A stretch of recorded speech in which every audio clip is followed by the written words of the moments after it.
that was part of the flagship projects. Yes. Yun yung subway, ano pa yung iba? Yung PNR elevated at marami pang Basta iba. technically speaking, transport. Yeah. It could have been build more. Yes. Diba?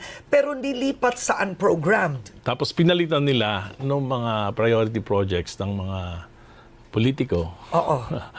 Flood control Flood projects. control, yung mga street lights, Yes, yung mga yes, malalaki yes. ang kickback. Oo. Doon nila nilagay. But why would the president allow that? He will not benefit.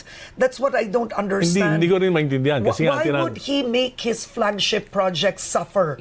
Why? Lagi ko nga tinatanong yan kay Presidente, ikaw nagbulgar nitong anomalya, pero bakit mo pinayagan in 3 years? Tinanong mo personally. Tinanong ko sa aking privilege speech, Okay. pero hindi naman sinasagot. Ilang beses ko yan tinatanong sa maraming programs. Sabi ko, 2023, 280 billion yung tinanggal sa budget niya. Pinalitan ng mga kalokohan. Hindi siya kumibo. Yung kabinete niya, hindi kumibo. Parang kasabot pa. Tapos nung 2024, 500 plus billion, di pa nga na-check yung mga ibang project. Yeah. Inilagay uli sa mga ganitong kalokohang project, hindi siya kumibo. Yung kabinete niya, hindi niya kumibo. Tapos 2025, 473 billion. So, bakit nangyari ito na hindi niya pwedeng sabihin hindi niya alam eh. It's his duty, it's his responsibility to know this. But I think the big question is why would he allow it? When this is his administration, it's his legacy. Yun nga ang yun ang malaking question. But what are you seeing? Because you are in the House. You know the politics in the House.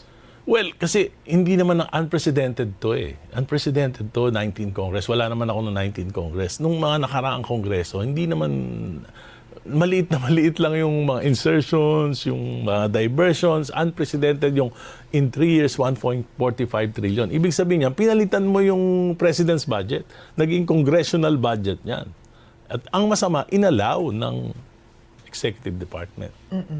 And why is that? Is it to win over legislators in the lower house? What are you saying? Tingin ko, ginamit ito to incentivize members of Congress to impeach BP Sara. Isa yon. Pangalawa, siguro, because of the 2025